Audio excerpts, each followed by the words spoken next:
friends. So today we are going to continue the next part of Feluda Danger in Darjeeling. Last time we had stopped on "You are really a clever man." So let's continue from that. You really are a most clever man. But tell me, did you suspect Dr. Mitra as well? Yes, he doesn't exactly inspire confidence, does he?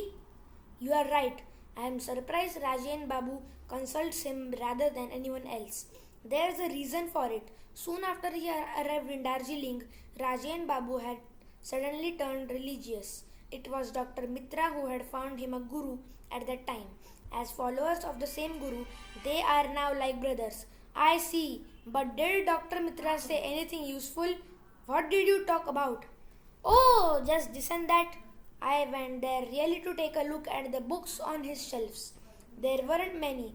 Those that I saw were all old. Yes, I noticed it too. Mind you, he might well have got hold of different books from elsewhere just to get the right words printed. But I am pretty certain that it is not the case.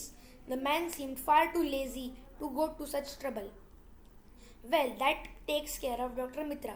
What do you think of Mr. Ghoshal? I don't trust him either. He's a crook.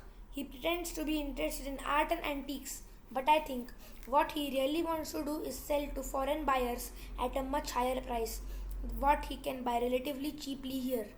But do you think he might have a motive in sending a threatening letter to Rajan Babu? I haven't really thought about it. I think I might have stumbled into something. I looked at Feruda in surprise. His eyes were shining with excitement. What do you mean? I learned today, Feruda said, lowering his voice, that the shop they both go to is going to get some fresh supplies this evening. Tinku Ribu perked up immediately. I see, he exclaimed. A letter like that would naturally frighten Rajan Babu into staying at home for a few days. In the meantime, Abni Ghoshal would go in and make a clean sweep. Exactly. Tinkuri Babu paid for the chocolate and rose. We went out together. My heart was beating fast. Abani Ghoshal, Prabir Mazumdar, and Dr. Foni Mitra, as many as 3 suspects. Who was the real culprit? Tinkori Babu went home. Feluda and I walked over to the Mount Everest Hotel. They confirmed that a man called Prabir Mazumdar had checked in 5 days ago. We were supposed to visit Rajan Babu in the evening, but it began to rain so heavily at around 4 p.m. that we were forced to stay in. Feruda spent that whole evening scribbling in a notebook. I was trying to find out what he was writing, but didn't dare ask. In the end, I picked up the book Tinkori Babu had given Feluda and began reading it. It was so thrilling that in a matter of minutes, all thoughts of Rajan Babu went out of my mind. The rain stopped at 8 p.m., but by then it was very cold outside. Father for once stood firm and refused to allow us to go out. Feruda shook me awake the next morning. Get up, Topshe! Quick! What is it? I sat up. Feruda whispered into my ear, speaking through clenched teeth. Rajan Babu's Nepali servant was there a few minutes ago. He said Rajan Babu wants to see us and it's urgent. Do you want to come with me? Of course! We got ready and were in Rajan Babu's house in less than 20 minutes. We found him lying in his bed looking pale and haggard. Dr. Mitra was by his side, feeling his pulse, and Tinkuri Babu was standing before him, fanning him with a handheld fan despite the cold. Dr. Mitra released his hand as we came in. Rajan Babu spoke with some difficulty. Last night after midnight, I woke suddenly and it was in this room I saw a masked face. Rajan Babu continued. I can't tell you how I spent the night. Has anything been stolen? No, but I am sure he bent over me only to take the keys from under my pillow. Oh, it was horrible. Horrible. Take it easy, said the doctor. I am going to give you something to help you sleep. You need complete rest. He stood up. Dr. Mitra, said Feluda suddenly. Did you go to see a patient last night? Your jacket's got a streak of mud on it. Oh, yes, Dr. Mitra replied readily enough. I did have to go out last night, since I have chosen to dedicate my life to my patients. I can hardly refuse to go out when I am needed, come rain or shine. He collected his fee and left. Rajan Babu sat up in his bed, I feel a lot better now that you are here, he admitted.